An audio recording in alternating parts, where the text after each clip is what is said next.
네, 여러분 안녕하세요.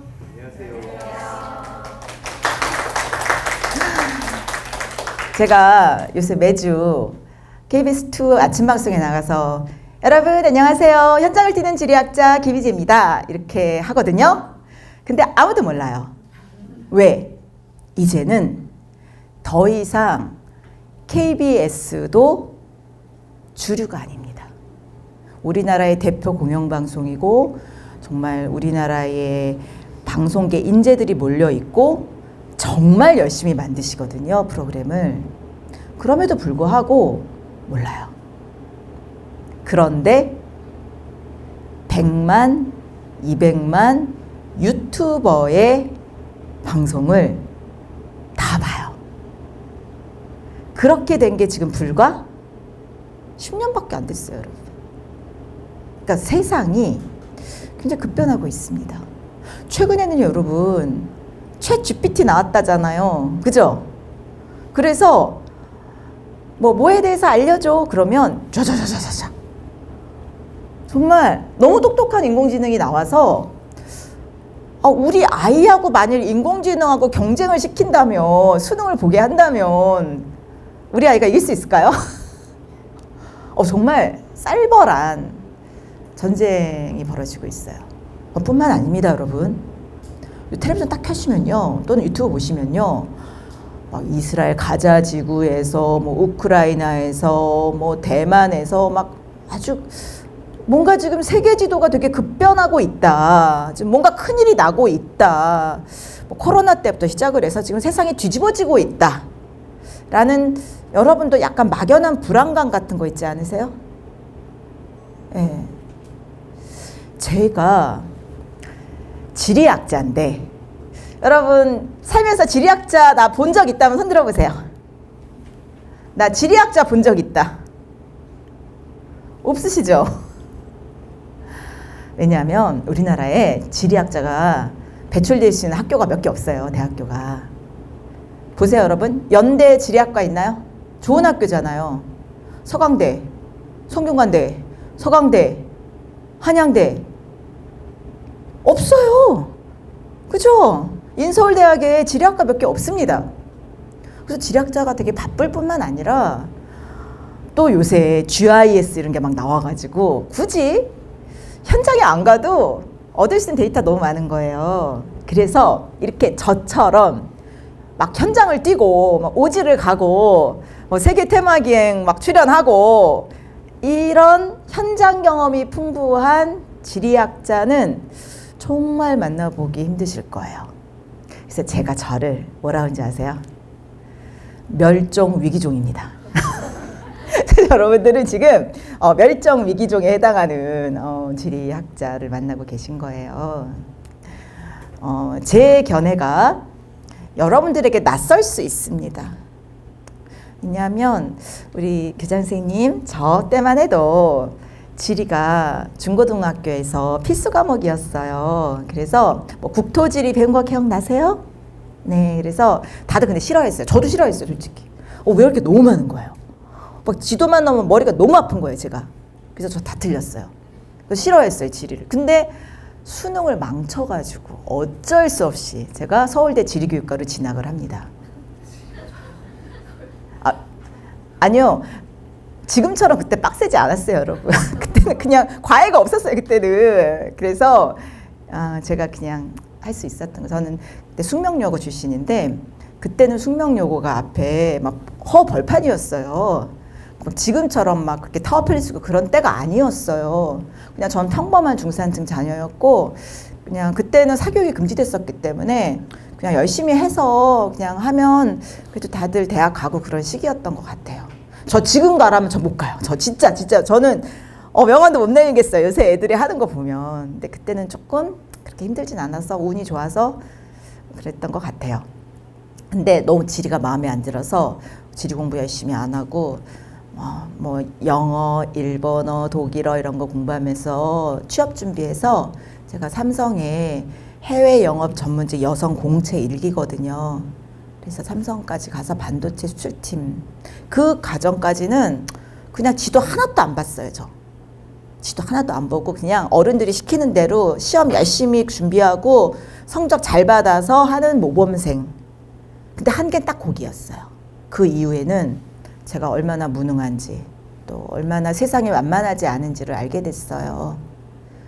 그러니까 저는 제 인생을 지도를 보지 않고 살았던 전반기, 그리고 지도를 보기 시작했던 후반기로 제 인생을 저는 크게 나누거든요.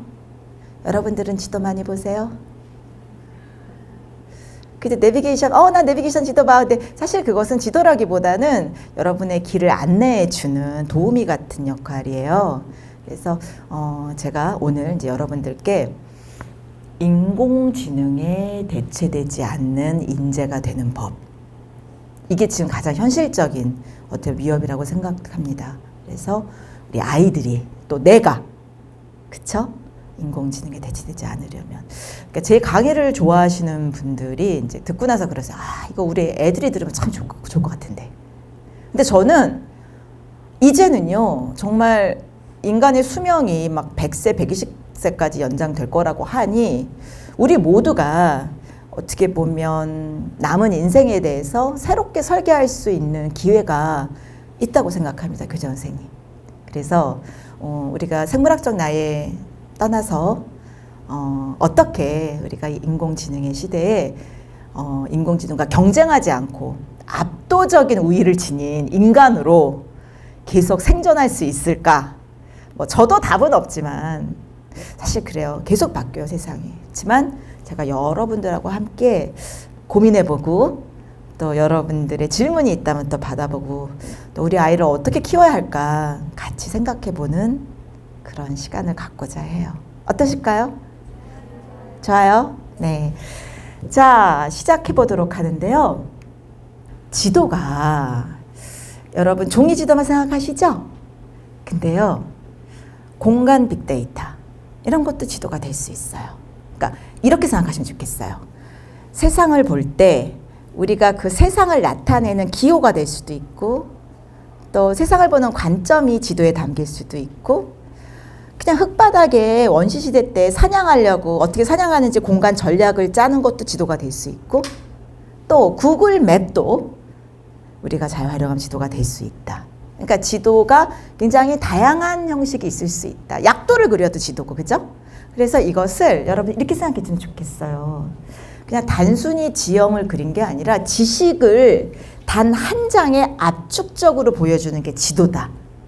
제가 지도력이라는 단어를 새로 만들었어요, 여러분. 근데 지도력 그러면 여러분 뭐 생각나세요? 리더십. 네. 우리가 노예가 되고 싶지 않잖아요? 주인이 되고 싶고 지도자가 되고 싶고 우리가 따라가는 사람도 중요하지만 앞장서는 사람도 중요하잖아요? 근데 그 사람들의 공통점이 보니까 정말 놀라운 게 지도를 너무너무 좋아하는, 평소에 지도를 열심히 읽고 활용하는 사람이 너무 많은 거예요.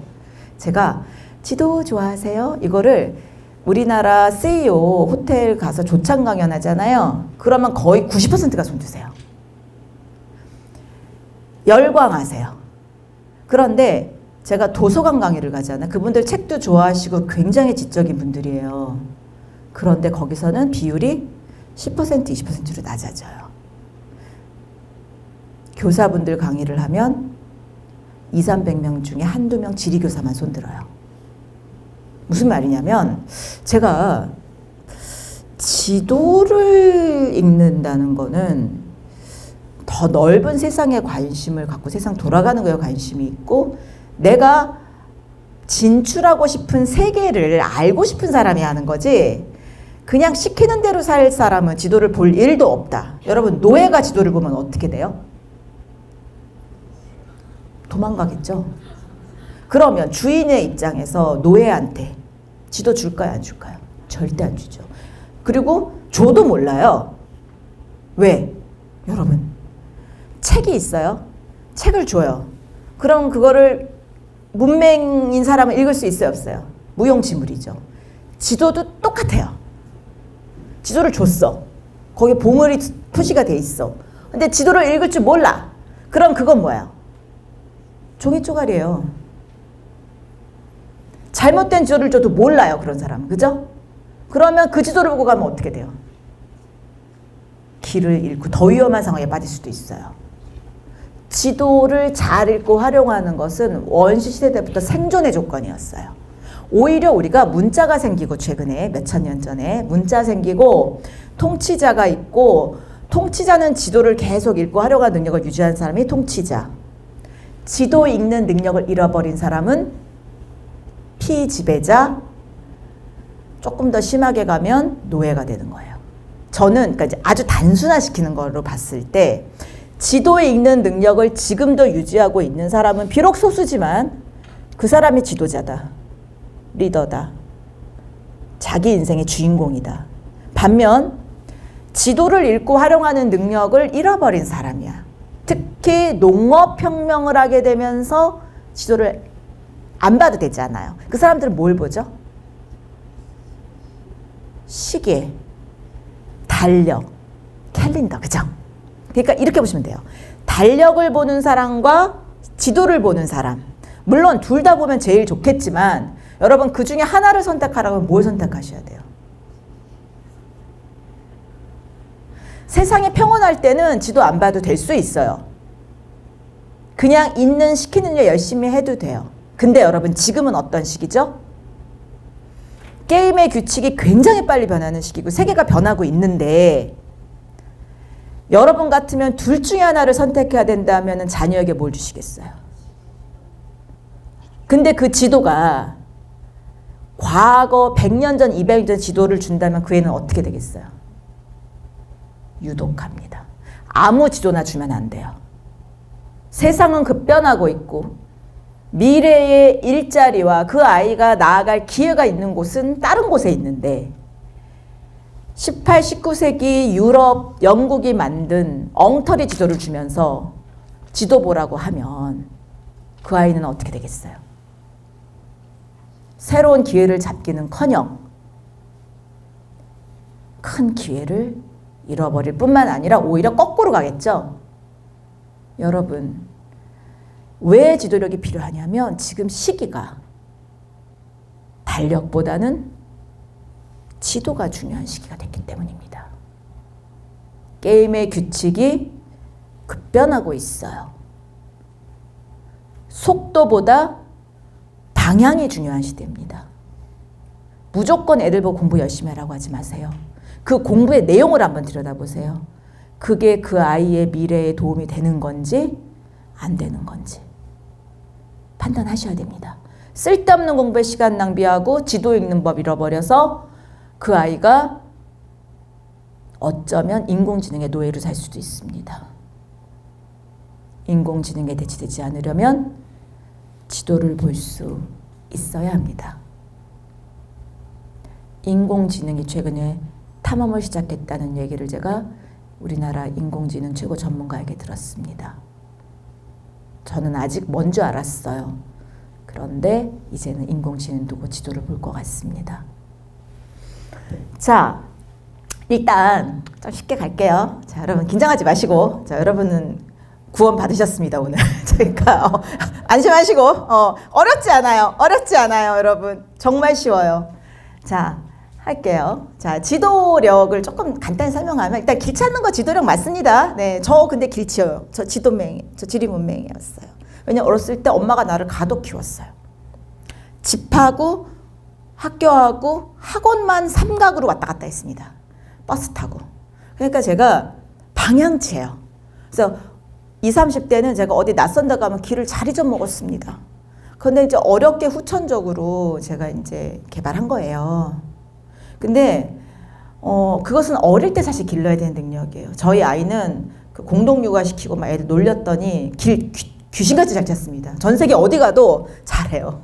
근데 그게 어렸을 때 10대 또 10대 이전의 시기에 이 공감각이 이렇게 발달하거든요. 지금이라도 여러분 아이들이 지도 보고 찾아가는 거 해주면 그거 평생 써먹습니다. 그게 안전에도 되게 중요해요. 어디를 가도 자신의 안전을 지키는 교육. 그거 영국 애들이 되게 잘합니다. 그래서 제 이름 김희재 치시고 수학여행 금지가 능사가 아니다 하시면 제가 왜 수학여행을 애들을 적극적으로 보내야 되고 안전교육을 시켜야 되는지 제가 생각하는 영국식 안전교육의 이야기가 나오고 영국 아이들은 배를 타고 유럽을 가서 그랜드 투어도 하고 스스로 안전을 지키는 그런 걸 했다. 그러니까 요새 표현으로 하면 잼버리 했다. 여러분 잼버리 여러분 망했다고 생각하시죠? 물론 매니지먼트의 문제는 분명히 있었습니다. 하지만 잼버리 자체가 나쁜 건 아니에요. 그 아이들이 지도를 읽고 여기저기 다니고 활용하는 능력을 배우는 게 잼버리 핵심이고요. 아이들이 와서 정말 재밌게 놉니다. 전 세계 친구 사귀어요. 그래서 여러분들이 잼버리라는 그런 대회가 4년마다 한 번씩 열리고 100년을 끌었거든요. 그 이유가 있어요. 그게 나름의 어떤 교육적 경험이고 아이들의 10대의 통과 의례입니다. 그래서 영국 애들이 4,500명이 온 거예요. 45,000명 참가 중에 10%가 영국 애들이었어요. 걔네들이 지도력 기르러 온 거예요. 지도 들고 여기저기로 다니고 그런 거예요. 자, 그건 이해하셨죠? 자, 두 번째는요. 문제 해결 능력을 길러줘요. 저는 우리나라가 우리 전체 사회가 모든 문제 해결 능력을 잃어버리는 그 요인 중에 하나는 지도를 가지고 생각하지 않기 때문이라고 일부 뭐 다 그런 건 아니겠지만 그 영향도 굉장히 크다고 봐요. 우리나라처럼 이렇게 지리교육 또는 지도 읽는 법을 안 가르치는 나라도 흔치 않습니다. 정말이에요. 같은 아시아에서도 동남아시아 국가 특히 베트남 같은 나라는 지리교육을 철저히 시키고요. 중국도 대만도 일본이 좀 미국식 사회과 교육 영향받아서 제대로 안 가르치다가 아베 정권이 들어오면서 10년 전부터 잃어버린 지리교육의 40년을 이야기하면서 부활하고 있습니다. 지금 현재 제가 볼 때 G20 국가 중에서 가장 지리를 안 가르치는 나라 우리나라. 아예 과목 이름 자체가 없습니다. 그리고 아이들이 밖을 안 나가기 때문에 지도를 볼 일도 없어요. 그래서 문제 해결 능력이 점점 떨어지고 있다라는 그런 생각도 듭니다. 제 책을 보면 나오기 때문에 제가 이 부분은 간략하게 생략하도록 하겠습니다. 모든 문제를 지도에 표시하는 거예요, 여러분. 진짜 지도요. 그러니까 조직도를 보지 말고 지도에 문제를 표시하게 되면 그 문제가 어디에 있는지를 바로 실행할 수 있는 지점이 보입니다. 이거 잘한 게 넷플릭스입니다. 그래서 이것은 제가 넘어가도록 하겠습니다. 그리고요, 지도도 하나만 보시면 안 돼요, 여러분. 우리 아현동 동네 지도, 서울시 지도, 우리나라 지도, 아시아 지도, 세계 지도, 다양한 스케일의 지도를 보는 그런 훈련이 필요합니다. 야, 미국 가니까 되게 좋더라. 이 부분은 조금 스케일이 약하신 분이에요. 미국에 뉴욕에 어디 갔더니 좋더라. 왜냐하면 미국은요. 굉장히 지역 격차가 큰 데고 또 빈부격차도 크기 때문에 미국을 퉁칠 수 없습니다. 우리나라도 사실 그렇잖아요. 미국보다 작은 나라지만 지역 격차가 상당히 커서 지금 문제가 되고 있지 않습니까? 근데 미국은 더 심해요. 예를 들면 미국 남부 루이지애나 같은 데는 아프리카보다 여성들의 삶의 질이 낮다는 보고서가 있을 정도입니다. 따라서 여러분들이 앞으로 어떤 나라를 보실 때 그 나라의 사이즈를 보시고, 예를 들어 싱가포르 같은 나라는 도시국가예요. 그죠? 그러니까 싱가포르 나름의 정책을 자기 사이즈에 맞춰서 하는 거고, 미국은 너무너무 넓은 나라예요. 그리고 미국은 지금 당장 문 닫아도 돼요. 너무나 먹을 것도 풍부하고 자원도 많기 때문에. 근데 우리나라는 어때요? 우리는 무역으로 먹고 살아야 돼. 우리나라는 세계와 소통을 해야 돼요. 그죠? 그래서 우리가 미국을 따라하면 안 돼요. 미국은 지리 안 배워도 돼요. 왜? 가만히 있어도 자원이 너무 많고 전 세계에서 인재들이 몰려와. 그러니까 미국 사람들은 굳이 다른 나라 연구 안 해도 돼서 그게 좀 부족해서 외교 정책에 실패가 많아요. 그 방심에서. 근데 한국은 어때요, 여러분? 우리 문 닫으면 살 수 있어요, 없어요? 없어요. 우리 섬나라예요, 여러분. 위에 북한 막혀 있고요. 바다고요. 우리 영국 같은 나라예요. 그러니까 영국 애들처럼 해외로 관심을 갖고 나가야 생존이 가능한 나라라는 조건이 미국과 우리가 틀리고 국가의 사이즈도 틀린데 우리는 미국을 따라해요. 그럼 되겠어요, 안 되겠어요? 그러니까 미국이 잘못됐다는 게 아니라 미국과 우리가 처한 지리적 조건이 다르다는 거예요. 따라서 우리 조건에 맞는 기업, 학교, 정부의 정책이 필요해요. 그죠? 네, 그래서 그거 스케일적 사고 해야 됩니다. 교장 선생님, 김찬삼 아세요? 모르셨어요? 저보다 나이가 어리신 분 같아요, 우리 선생님. 왜냐하면 이게 1960년대 우리나라 신혼부부들 3대 혼수품이었어요. 이불, 이불장, 김찬삼 여행기. 근데 여러분 주목하실 부분이 있습니다. 이거요. 보면 유럽하고 미국만 있어요? 아니면은 전 세계가 다 들어있어요? 이걸 본 거예요. 저는 어떤 나라가 미래가 어떻게 될지 20, 30년, 30, 40년 후를 어떻게 아는 줄 아세요? 그 나라 지리교과서 보고요. 그 나라 서점에 가요. 그럼 그게 그 나라의 미래예요. 우리가 이런 거 봤기 때문에 삼성, 대우, 현대 같은 글로벌 기업이 탄생한 거고, 저는 지금 우리나라가 이렇게 멋진 나라가 된 게 3, 40년 전에 우리 선배들이 부모님 세대가 이런 거 보고 마침에 정말 지도를 품고 세계로 나아갔기 때문이라고 생각해요. 여러분 어떻게 생각하세요? 그럼 지금은 어떤가 생각해보고, 그 전에 이건 이제 세계지리 교과서였던 셈이고요. 한국지리 교과서가 있었어요. 그게 뭐냐? 여러분, 우리가 언제 가장 최근에 지도를 많이 봤냐? 20세기 가장 많이 본 때. 17세기 도 많이 봤어요. 너무 답답하니까 만주를 많이 갔어요. 그래서 뭐 윤동주 이런 분들이 다 만주 출생이잖아요. 그래서 굉장히 절망적이라고 생각해서 많이 만주나 중국이나 해로 갔고, 그 다음에 6.25 전쟁이 터지면서 너도나도 한국 지도 봤습니다. 왜? 피난 가야 되니까. 그래서 그때는 지도 달력이 있었대요. 종이가 귀하니까 달력은 옆에 살짝 두르고 12개월을 큰 지도를 본 거예요. 그때는 달력하고 지도하고 뭘 더 중시했어요? 지도를 중시했어요. 그래서 지도력의 세 번째 정의예요. 지도력, 지도 달력.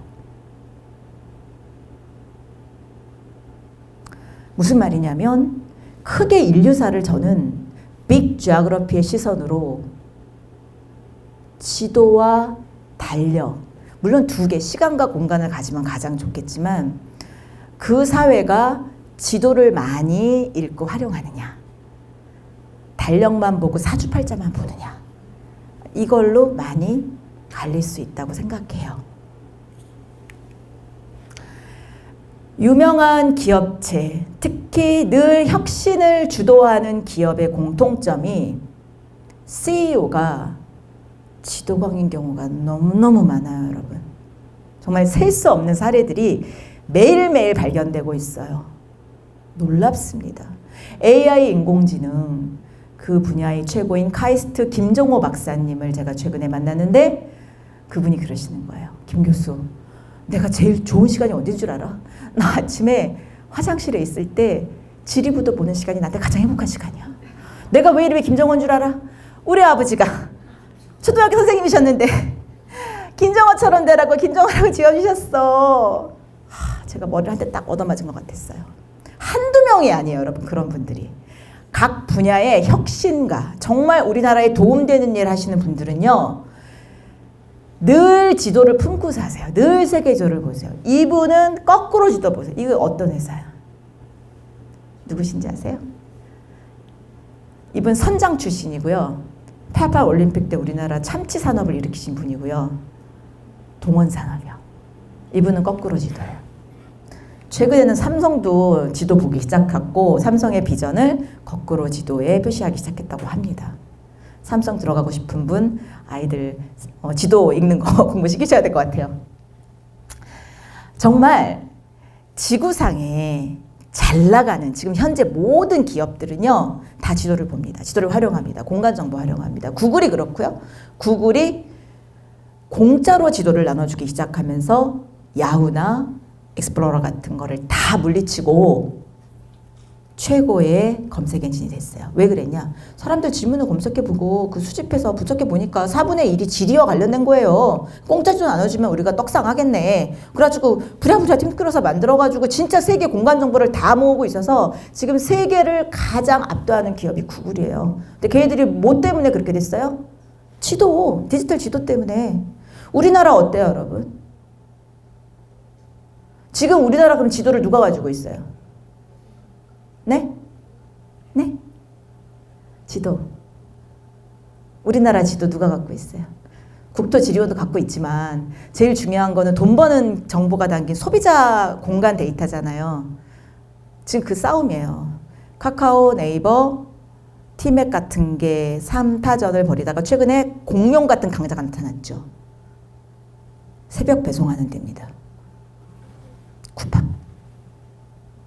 쿠팡 여러분들의 모든 욕망과 필요와 공간 정보를 다 갖고 있기 때문에 그들이 그렇게 빨리 배달하는 거예요. 여러분 마음을 읽잖아요. 쿠팡이. 그들이 가장 정확한 지도 갖고 있는데 중요한 건 그 fulfillment 센터라고 해요. 그래서 그건 이제 단순히 창구가 아닌 거죠.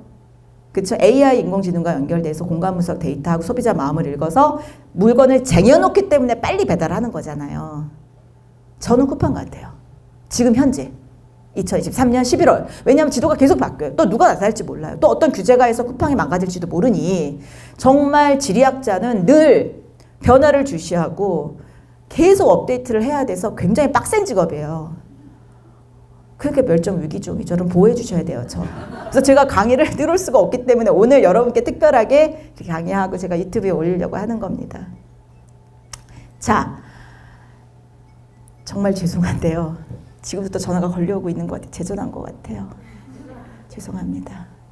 이걸 어디선가 뭔가 꺼야 될 것 같아요. 정말 하루에도 수백 통이 와요, 전화가. 그러니까 여러분, 지리학 여러분 우습게 아셨잖아요. 지리학이라는 이 다른 연세대도 없고 서강대도 없고 성공한대도 없는 이 전공을 남들이 안 하는 거 시켜야 대체가 안 돼요, 여러분. 뭐 자격증이 있고 막 여기저기 모든 대학에 다 있는 과는 경쟁 빡세다고요. 매뉴얼이 있으면 인공지능이 금방 그 매뉴얼을 집어삼켜서 자기 걸로 소화를 해버려요. 그러니까 매뉴얼화 안 되고 몸으로 뛰어야 되고 그러니까 그렇잖아요. 그런 말 하잖아요. 미용사가 제일 헤어 디자이너가 대체 안 될 거라고. 그러니까 여러분 이제 게임의 규칙이 바뀐 거 아시겠죠? 이제는 시험 봐서 뭐 수능 이런 거 해가지고 뭔가 좋은 성적을 내는 사람은 금방 인공지능에 대체된다니까요. 뭐 의사, 변호사 이런 게 지금 영순이라잖아요. 대체되는. 진짜 대체 안 하는 건 진짜 뭐 장인. 뭐 저처럼 뭐 멸종 위기종 학자 뭐 이런 거는 데이터가 별로 없거든요. 합숙할 데이터. 걔들은 데이터를 먹고 살아요. 근데 데이터가 없자 제가 안 주잖아요. 그러니까 그리고 잘 노는 사람. 그건 절대 대체되지 않아요, 여러분. 우리 애를 정말 잘 놀게 해야 돼요. 여러분 제가 정말 이거는 웃자고 한 소리가 아니고요. 인공지능은 실수하고 웃기고 놀고 이런 거 못해요. 친구 사귀고.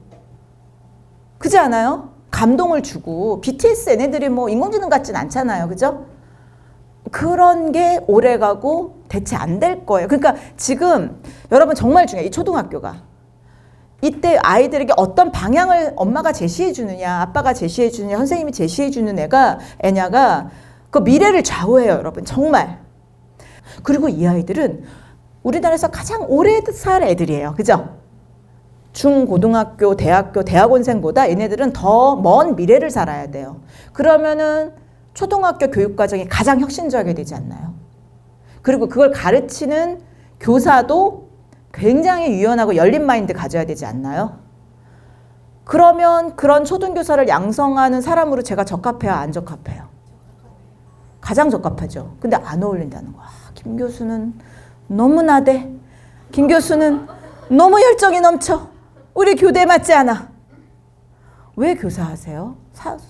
교수님 뭐 기업체도 많이 찾고 그러는데 뭐 이런 사립대로 가시죠. 텔레비도 많이 나오시는 사립대는 좋아할 거 아니에요. 뭐 이런 식으로. 근데 저는 굉장히 모욕적이고요. 그리고 한국 교육에 대해서 정말 그러면 초등교육의 방향이 어때야 되는지에 대해서 우리가 모두가 오해하고 있는 것 아닌가? 여러분 어떻게 생각하세요? 저 있어야 되는 거 아니에요? 계속 버텨야 되는 거 아니에요? 저는 학부모님들한테 호소하고 싶어요. 우리 가슴에 손을 얹고 우리 아이들이 지금 배우고 있는 한번 교과서 문제집을 들여다보세요. 진짜 문제가 많아요. 그런데 그거를 아이들이 암기하고 그거를 대학교 입시까지 딸딸딸딸 외우면서 정말 감수성이 풍부하고 정말 말랑말랑하고 그런 아이들이 생존 능력을 잃어버려요. 지도를 볼 일이 없어요, 애들이. 그리고 더 중요한 거, 세계가 어떻게 변하는지 아이들이 아무것도 모르고 우물안 개구리로 살 수밖에 없는 국가 교육과정이에요. 그건 제가 자신 있게 말할 수 있어요. 세계에 대해서 전혀 안 가르치고요. 가르치는 내용도 너무 적고요. 그 내용마저도 19세기 거예요. 어떻게 생각하세요? 끔찍하죠. 근데 바꿀 수 없어요. 이미 교육과정은 나왔고 2022년에 그게 7, 8년 계속 가요. 여러분 아이들이 대학교 갈 때까지. 바뀔 일이 없어요. 이미 정해졌어요, 작년에. 실리콘밸리를 보시면 여러분 유명한 CEO들, 그죠? 우리 아이들이 거기 취직했으면 좋겠죠? 구글 같은데, 그죠? 그죠? 거기는 애들의 그러면 특성을 알아야 되겠죠, 구글에서 일하는 사람들. 여러분 포켓몬고 아세요? 그리고 그 구글의 두드리라고 해서 왜 귀여운 막 이렇게 검색창에 뭐가 나오잖아요. 그거 만든 사람이 데니스 황이라는 친구인데 저희 서울대 지리교육과 경제지리 전공 황만희 교수님 아들이에요. 걔가 과천에 살았어요. 근데 되게 창의적이고 귀여운 친구였나 봐요. 그래서 수업 시간에 초등학교에 강의는 수업은 안 듣고 공책에다가 막 만화 그리고서 혼나고 막 그랬대요. 되게 창의적이네. 그리고 근데 그 형은 굉장히 모범생. 그래서 그 형은 변호사고 이 친구는 조금 막 이렇게 장난꾸러기였겠죠. 그래서 한국 교육에 좀 어려움 느껴서 중고등학교 때인가 미국 유학을 가서 미술을 전공했어요. 아트를. 근데 뭐 기숙사에 있던 어떤 친구가 야, 너 우리 벤천담 들어보지 않을래? 근데 그게 구글이었던 거예요. 뭐 몇천억 부자 되지 않았을까. 그래서 황만희 교수님 그 큰아들이랑 작은아들이랑 같이 사세요. 근데 전 생각해요. 그 아이가 계속 한국에 있었으면 어땠을까. 아마 인서울 가기도 힘들었을 거예요. 근데 어쨌든 그 아이는 뭐 운도 맞았고 그래서 구글 옆으로 갔고. 사실 여러분 어떤 혁신을 하는 기업이 굉장히 변화가 빨라요. 그러니까 투자할 때 그 투자자들이 자기 자동차 할 때 2시간 안, 지금은 20분이라고 그래요. 그런 기업에만 투자를 한대요. 그러니까 지리가 여전히 중요한 거예요. 아무리 줌 미팅 나오고 뭐 인터넷 유튜브에 선생님들하고 저하고 이렇게 얼굴 맞대고 하면 좀 틀리지 않아요? 인간은 그런 거예요. 여러분 투자를 하는데 직접 보고 투자하겠어요? 줌으로 투자하겠어요? 네? 저는 제가 투자하면은 전 투자자로서 CEO 만나보고 학교 그 회사 현장 가볼 것 같아요. 네, 그게 기본이에요. 근데 막 주식 뭐 이런 방송 보고 하는 건 저는 신뢰가 안 가요. 저는 그렇게 안 할 것 같아요. 제 재산을 거는 거라면 저는 그 CEO도 만나보고 현장도 몰래 가보고 막 지나치게 화려한 가구가 있고 그러면 그거는 망할 회사예요. 그게 나와요. 피터 린치의 투자의 법칙 이런 데 보시면 월가의 전설이거든요. 그러니까 모든 세계적인 투자가들의 공통점은 자기만의 관점을 가지고 투자를 하라지 주식 방송 듣고 투자하라는 말 안 해요. 자기가 현장에 가서 판단해야 투자가 보다 가능성이 높아지는 거죠. 성공 가능성이. 현장 가야 돼요. 그리고요. 제가 보면 제가 실리콘밸리에서 있는 기업들도 많이 인터뷰하고 제가 또 학자로서 많이 찾아가기도 했는데 다들 굉장히 지도 보는 거 좋아하고 모험 좋아하고 그런 거예요. 그래서 머닝맨이라는 게 있어요. 여러분 들어보셨어요? 그게 뭐냐면 9월 달인가? 이 실리콘밸리 옆이 네바다 사막이거든요. 거기 가가지고 아무것도 없는 벌판에다가 도시를 건설해요. 원시인처럼. 거긴 전기도 안 되고 뭐 아무것도 안 원시 생활해요. 생존 본능을 찾는 거예요. 그래서 도시 건설하고 그리고 불태우고 끝나요. 그래서 버닝맨이에요. 그거를 일론 머스크가 굉장히 좋아하고요. 구글의 창업자들이 거기 가서 맨날 놀고요. 얘네들은요 잼버리 하는 거예요. 미국에서. 그러니까 여러분 정말 세상을 앞서가는 사람들이 저는 크게 보면 두 종류 같아요. 하나는 유대인. 마이크로소프트사의 빌 게이츠도 유대인. 그죠? 메타, 옛날 페이스북. 주커버그도 유대인. 구글의 세르게이 브린도 유대인. 자, 유대인파가 있고요. 또 한 파는요. 유대인은 아닌데 엄청난 탐험가 모험가들이 있어요. 대표적인 게 일론 머스크. 남아공에서 태어났는데 혼자 캐나다 가가지고 10대 때 자수성가한 애잖아요. 근데 그 일론 머스크가 가장 처음으로 큰 돈 번 사업이 뭔지 아세요? 전화번호부를 지도한 거예요. 지금은 너무 당연한데 그잖아요. 그때는 지도화 한다는 거 아무 생각 못 한 거예요. 그리고 계속 도전하고 탐험하는데 늘 지도를 보는 사람인 거예요. 지금 우주 가겠다고 방방 뜨잖아요. 아마존 제프 베이조스 아세요? 아마존의 창업자 제프 베이조스는 시애틀에 가서 창업을 했는데 집은 텍사스였어요. 엄마가 바빴어요. 워킹맘이라서 할아버지랑 10대 때 여기저기 다니면서 스카우트 활동을 했어요. 할아버지랑 잼버리 했어요, 걔는 또. 그러니까 이게 정말 세계를 리드하는 그런 기업의 CEO들이나 그들의 DNA는 엉덩이 붙이고 가만히 앉아있는 애들이 아니에요.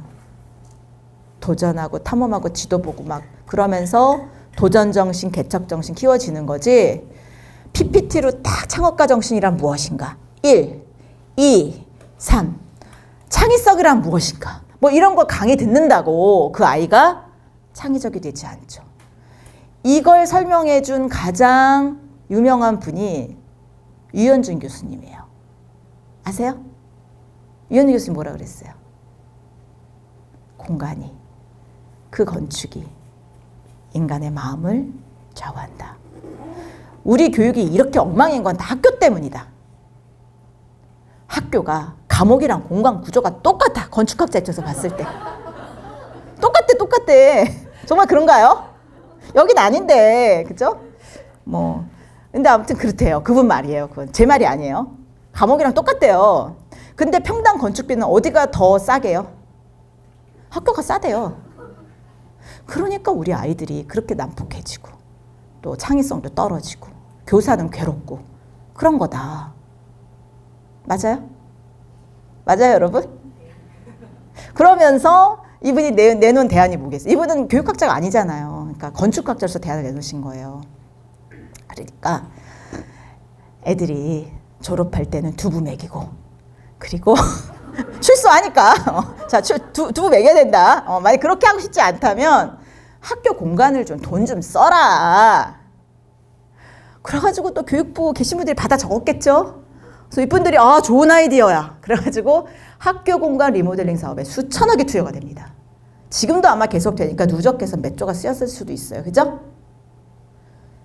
그 좋은 건가요? 나쁜 건 아니에요. 근데 지금 돈 쓸 데가 얼마나 많은데. 그리고 감옥 리모델링 한다고 얼마나 달라져요. 그리고 학교는 감옥보다 더 안 좋아요. 왜? 감옥은요, 그 안에서 시험은 안 봐요. 경쟁도 안 시켜요, 거기는. 각자 자기 현기 채고 나오면 되는 거예요. 근데 학교는 아이들 심리를 한번 생각해 보세요.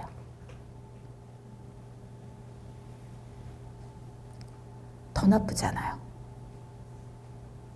그러니까 선생님들도 힘들고 애들도 힘들고 그걸 보는 학부모도 힘들고 무의미한 경쟁에 줄 세우기 경쟁에 아이들이 있어서 막 정말 제도를 바꿀 문제가 아니라고 봐요.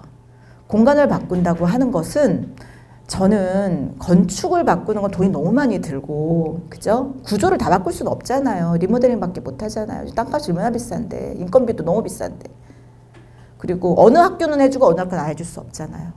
좋은 방법이 있어요. 여러분. 너무 쉽고 너무 쉬워요. 교장 선생님 지금부터 아현초등학교 주변에 아이들이 자연을 경험할 수 있는 곳, 음악을 들을 수 있는 곳, 좋은 미술관, 그죠? 도서관. 저는 매핑하셔야 된다고 생각해요. 그래서 짧은 시간이라도 아이들이 좀 학교를 벗어나서 경험할 수 있게 또 그러려면 학부모님들이 이렇게 오신 학부모님들이 필요해요, 여러분. 여러분들이 중요해요. 영국에 제가 영국에서 학부모였거든요. 그런 체험 활동할 때 안전교육도 충분히 시키지만 학부모님들이 대동해요. 교사가 한 명이면 학부모님 두 명이 붙어요. 그래서 같이 가요. 그러면 학부모도 교사의 어려움을 이해하고 또 아이들도 스스로 안전을 지키는 법을 배워요. 무조건 선생님 잘못이 아니고 아이들도 자기 안전을 지킬 의무와 권리가 있어요. 그렇게 아이들이 연습하고 조금씩 멀리 가고 10대 후반 고등학교 때는 잼버리 오는 거거든요. 그러니까 이게 그런 방식으로 할 수 있어요. 큰 돈도 안 들어요, 그거는. 그리고 우리 2022년 개선 교육과정이 그거 지역화를 강조해요. 근데 문제는 뭐냐? 말로만 강조하면 뭐예요? 각 학교가 지도를 펼치고 학교 일정, 연간 계획표, 캘린더뿐만 아니라 모두 필요해요? 지도도 필요해요.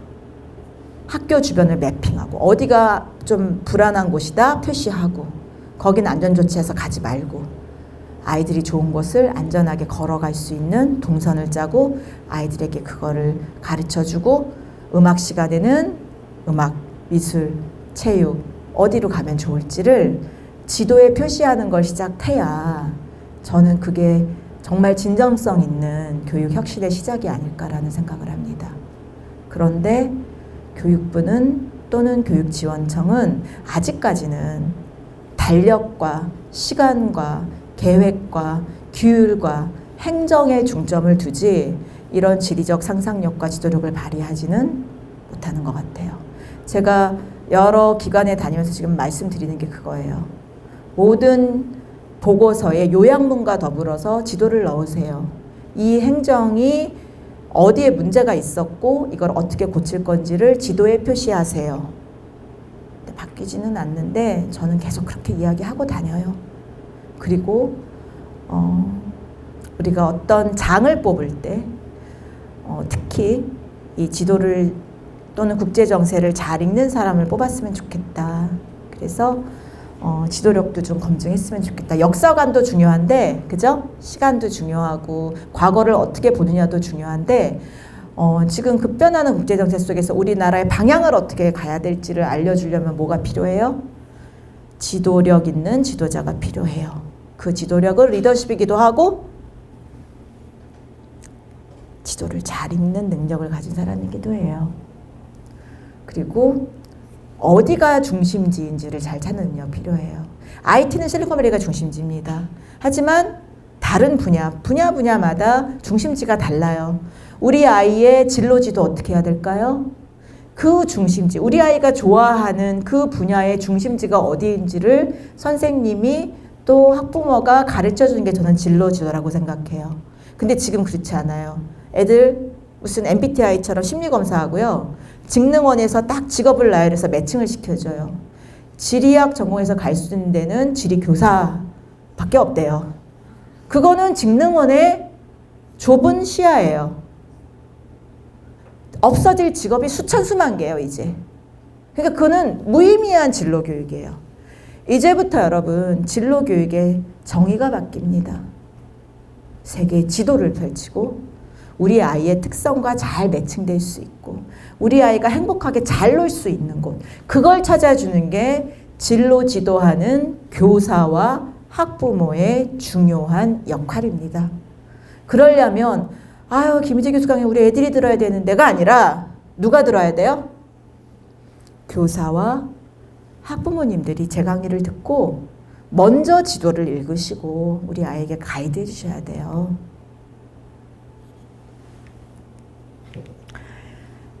똑같은 지도를 갖고도 다르게 읽어냅니다. 저는 30년 지리 공부 열심히 했고 100개국 다녔어요.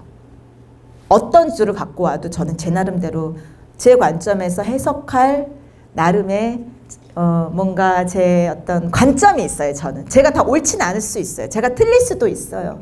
하지만 저는 제 관점이 있어요. 그런데 그런 지식인들이 많지는 않은 것 같아요.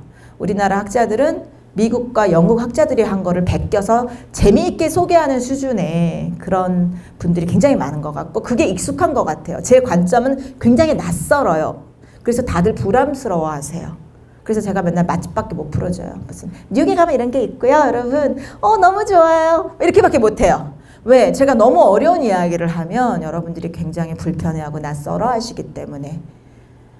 근데 제가 보는 세계는 지금 한국의 주류가 보는 세계하고 굉장히 달라요. 근데 전 제가 맞는 것 같아요. 제가 훨씬 더 맞추는 확률이 지금 높아요.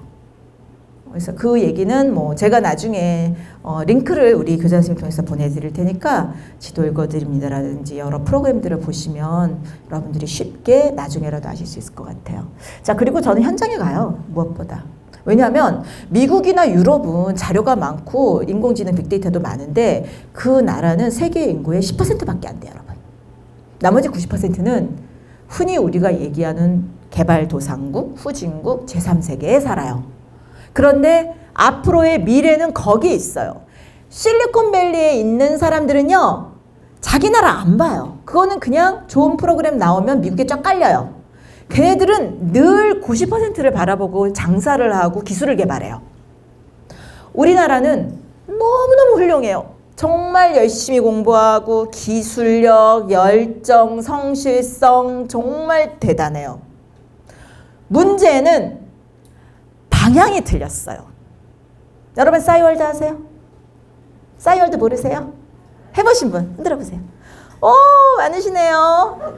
저하고 같은 세대예요. 우리 싸이월드 세대예요. 근데 그거 너무 대단하지 않아요, 여러분? 싸이월드 지금 돌이켜보면 페이스북의 전신이고 도토리까지 쓸 때 도토리 가상화폐 아닙니까? 아니 정말 웃을 얘기가 아니라 정말 싸이월드 개발자는 정말 창의적이라는 거예요, 제 말은. 그리고 그거를 사용했던 우리 국민들도 엄청난 거 아닙니까? 근데 그게 세계로 나가지 못했어요. 왜? 개발자가 국내만 생각한 거예요. 네이버, 카카오 기가 막혀요, 서비스가. 그죠? 근데 네이버, 카카오는 어디를 지향해요? 그 다음 단계로? 일본, 미국, 유럽만 봐요. 왜? 우리나라 교과서가 거기만 중요하다고 가르치고 우리나라 언론은 미국과 유럽 선진국 얘기만 하니까. 근데 손정희 아세요? 손정희는 우리 기업이 일본으로 갈 때 일본을 탈출해서 동남아와 인도로 갔다고요. 거기서 폭발적으로 시장 혁신이 이루어지고 거기에 시장이 생겼어요. 실리콘밸리는 IC로 움직인단 말이 있어요. 그게 뭐냐? 인티그레이티드 칩 뿐만 아니라 인도 차이니죠. 거기에 인도 중국 애들이 와 있어요. 그래서 인도는 완전 실리콘밸리와 실시간으로 연동되어 있는 지역이라고 보시면 됩니다. 그러면 우리나라는 추격자가 아니라 선도자가 되려면 어떻게 해야 돼요? 우리가 가진 좋은 기술을 어디로 확장하고 연결할 것인가를 봐야 되는데 그 부분이 약한 거예요, 지금. 완벽한데 하나가 빠졌어. 그게 뭐예요? 지도력이에요. 그리고 그 지도가 100년 전, 200년 전 서구 중심적인 지도예요. 그러니까 새로운 시장을 못 봐요. 이 얘기를 제가 한 게 아니에요. 이스라엘의 벤처 투자 사업가가 와서 그 말씀을 해주셨어요. 네. 벤처 사업가가 한국 사람들 너무 대단하다. 근데 항상 자신감이 없고 어떻게 뭐 우리가 해야 되는지 나한테 물어본다. 내가 볼 때 본인들의 능력이 충분한데 왜 미국과 이스라엘에 자꾸 물어보는지 모르겠다. 아이들이 정말 자기가 백조 같은 애들, 날개를 펼치고 세계로 가면 백조가 될 텐데 자기가 미운 오리 새끼인 줄 안다. 하도 수능에 줄 세우기에 아이들을 억압해서 애들 기가 팍 죽은 거예요. 완벽하지 않으면 애들이 무슨 일을 시작하려고 하지 않아요, 요새 애들은. 실패를 해본 적도 없고 실패를 해내고 싶지도 않고 아예 안 하고 싶어요, 얘네들은. 완벽하게 매뉴얼이 있고 인강으로 입에 넣어주는 강의만 듣지 스스로 뭘 할 능력을 아이들이 잃어버린 것 같아요. 그러면 아무리 기술력이 좋고 아무리 열심히 노력을 해도 그게 뻗어나갈 수가 없어요. 방향이 없어요. 그래서 우리가 이런 노력과 열정과 기술에도 불구하고 구글 같은 기업이 안 나오고, 그죠? 그런 세계적인 그런 기업이 안 나오는 거 아닌가? 여러분 어떻게 생각하세요? 그래서 이제는 그렇다. 그리고 정말 좋은 정보는 인터넷에 나올까요? 안 나올까요? 안 나와요. 여러분 쿠팡이 자신들의 전략이 담긴 쿠팡의 물류지도 줄까요? 안 줄까요? 안 주죠. 그거는요 쿠팡만이 아니에요. 넷플릭스도 안 줘요. 각자 자기 기업의 전략이 담긴 지도 안 줘요. 우리나라 작전사령부라고 대구에 있어요. 좀 들어보셨어요? 거기에 우리나라 남쪽의 모든 그런 군사 작전을 수행하시는 곳이에요. 그렇게 거기 갔거든요. 강의를 했는데 너무 저를 환영해 주셨어요. 그 장군들이, 별들이. 근데 저를 이제 기분이 좋으셔가지고 김 교수 강의 너무 좋았고 내가 한번 우리 지도실이 있어. 그래서 작전 사령관 그 지도실에 들어갔어요. 그래서 저한테 그러는 거예요. 김 교수, 이 지도에 우리나라의 모든 전략이 다 담겨 있어. 그래서 제가 사진을 찍으려고 그랬어요. 그랬더니 찍게 할까 어떻게 할까? 당연히 못 찍게 하죠. 그거는 21세기도 그랬고 고대도 그랬어요. 여러분, 전쟁의 본질이 뭐죠? 땅 따먹기잖아요. 아이들도 본능적으로 책상에 38선을 그어서 목공개하고 싸우잖아요. 여러분, 싸움의 본질은 뭐예요? 전쟁의 본질은 영역 싸움이에요. 지도를 표시해요. 그죠? 그 지도 갖고 싸우기 때문에 전쟁의 역사는 지도의 역사예요. 전쟁이 있기 전에 뭐가 있었어요? 지도가 있어요. 근데 왜 안 나오죠? 부와 권력의 비밀이에요, 그게. 정확한 지도가, 우리 전략이 담긴 지도가 저기에 넘어가면 어떻게 돼요? 안 돼요. 기업도 이 본질은 변하지 않아요, 여러분. 그래서 지도는 부와 권력의 비밀이고, 특히 정확한 좋은 지도는요, 인터넷에 안 떠돌아다녀요. 다 자기만 갖고 있어요. 지도 싸움이에요, 결국은. 중국의 3대 지도 회사가 여러분 싸웠어요. 그거 모르시죠? 알리바바의 가오더 지도, 텐센트 마하텅이 되게 지도 좋아하고 천문지리 좋아했던 사람이거든요. 창업자 마하텅의 텐센트 지도, 마이두 지도, 우리로 말하는 구글 지도, 네이버 지도 같은 거예요. 누가 이겼게요? 삼국지 벌였는데 알리바바가 이겼어요. 가장 정확한 방방곡곡 알리바바 물건 시키잖아요. 그래서 알리바바는 모든 공간 정보 빅데이터를 쿠팡처럼 갖게 된 거예요. 그러니까 공산당의 위협이 되겠죠? 제거. 여러분, 정말 정확한 좋은 지도는요, 부와 권력의 비밀이고요. 그 좋은 지도 하나 얻는 게 수십만 대군의 가치가 있어요. 그래서 공개가 안 돼요. 그래서 비밀이에요. 그래서 여러분들이 모르시는 거예요. 근데 세상을 통치하는 사람은 다 자기만의 지도를 보고 있고 그 지도에 의해서 전략을 짜요. 세계사가 그걸 말해줘요. 지금 이스라엘 가자지구에서 일어나고 있는 전쟁의 어떻게 뿌리가 되는 것이 바로 이 로스차일드 유대인 가문이에요. 여러분들 유대인과 관련된 책 굉장히 많습니다. 유대인의 자녀 교육, 유대인 엄마의 힘, 유대인의 지혜, 달무드의 지혜 되게 많아요. 물론 그것도 다 좋은 관점이에요. 탈무드 좋죠. 또 아이들에게 하브리타 교육법도 하는 거 좋죠. 또 뭐 애들이 되게 여러분 유대인 애들이 건방져요. 다 좋진 않아요.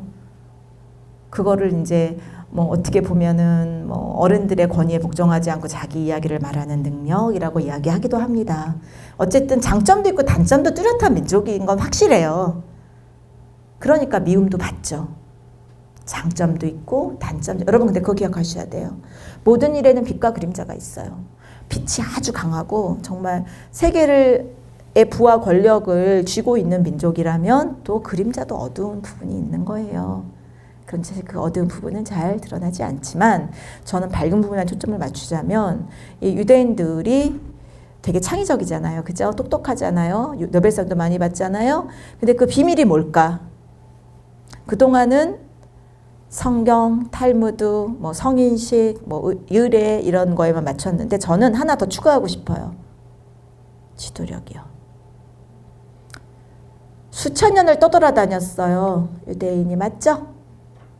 그러면 지도 받겠어요? 안 받겠어요? 농사를 지을 수가 없는데 캘린 땅이 없는데 그죠? 그리고 세계 지도사의 발전 단계에서 아까 포르투갈 말씀 주셨지만 포르투갈이 에니크 왕자의 명령에 의해서 대항해 시대를 시작하면서 가장 처음 한 게 지도학교를 세웠어요. 근데 그 지도학교가 남아있질 않아요. 왜? 부와 권력의 비밀인 지도를 만드는 데를 공개하겠습니까? 흔적만 남아있을 뿐이에요. 여러분 국정원 어디 있는 줄 아세요? 네이버에 안 나와요. 부와 권력의 비밀 지도 만드는 곳은 안 나와요. 작전사령부 안 나와요. 지도에 다 있는 게 아니에요. 그 지도학교의 교장이 누구냐? 유대인이었어요. 그가 카탈란 지도를 만들었어요. 그 지도에 근거해서 항해가 시작됐어요. 여러분, 무역 강국의 조건이 뭔지 아세요? 물론 제품도 좋아야 돼요. 운송도 잘해야 돼요. 더 중요한 조건이 뭔지 아세요? 수시로 변화하는 국제 정세를 알고 어디가 지금 핫하고 곡식이 많이 나오고 어디가 우리 제품을 필요로 하는지를 아는 정보가 중요하고 결국은 지도력 싸움이고 그리스가 무역이었어요. 무역 국가였고 거기는 학자부터 시작해서 모든 사람들이 다 바다로 나갔어요. 지도를 하고. 지도 강국이었어요. 저는 세계사를 지도 강국의 역사의 흐름으로 봐요.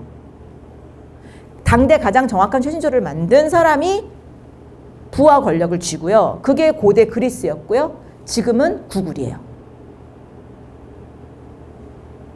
변하질 않아요. 로스차일드 가문은 엄청난 지도력의 소유자였고요. 지금은 부와 권력이 아시아로 왔어요. 중국. 지도자들 방에 가면 중국 지도, 세계 지도 다 붙여져 있고요. 그 지도가 최신 지도예요. 굉장히 정확해요. 지도자라면 지도 봐야지. 1대1로 풀어줄 얘기입니다. 자, 여러분 여기서 포인트는 이거예요. 유럽과 아프리카의 비중을 한번 보세요, 여러분. 좀 낯설죠? 아프리카 너무 크게 나온 거 아니야? 아니요. 상당히 그래도 정확하게 그린 거고요. 여러분 여기서 동남아를 한번 보세요. 인도네시아는요. 이쪽 서쪽에서 동쪽까지 거리가 미국보다 더 동서 길이가 길어요. 근데 여러분들이 한국 교육에서 사용하는 지도, 즉 100년 전, 200년 전 영국인이 만든 세계지도에 가스라이팅 당하셔가지고 유럽을 대륙이라고 하질 않나. 유럽과 미국과 캐나다와 호주가 모든 걸 다 지배하는 걸로 착각을 하고 계세요. 어떡하죠? 자세히 볼수록 더 문제가 많은 그런 지도들이 있고, 이 지도를 보시면 중국은요 상당히 정확한 면적에 근거해서 국민들에게 자신들의 나아갈 바를 보여주는 그런 전략을 피고 있고, 마음의 지도를 품고 중국의 모든 사람들이 지금 1대1로 전략을 펼치고 있어요. 뿐만 아니에요. 중국 사람들이 전 세계로 나가요. 그래서 중국 사람 한 사람이 요원이에요. 제가 좀 방송 같은 데 나가서 약간 중국에 대해서 조금이라도 좀 잘못 얘기하잖아요. 그럴 수 있죠. 말실수할 수 있죠. 그러면은 막 이메일이 몇 통이 와요. 중국 사람들이 보내시는 거예요. 저는 어떨 때는 진짜 대단하다. 또는 어떨 때는 좀 위협도 돼요. 굉장히 예민하게 반응하죠. 특히 지도 문제. 중국의 영토가 당연 지도를 보고 한 점도, 바다 위 한 섬도, 한 점도 이거 건드리는 사람은 가만히 있지 않을 거야. 지도 전쟁이야, 여러분 지금. 지금 지도 전쟁이야. 중국은 철저하게 자기 영토를 지키고 자기 국민들을 보내서 정보를 수집하고, 중국은 초등학교 때는 향토지리라고 그래서 자기네 성, 중학교 때는 지리학의 기본적인 원리, 고등학교 때는 해양지리, 우주지리, 뭐 안전 지키는 것부터 시작해서 9개, 10개 선택 과목이 있어요. GIS까지.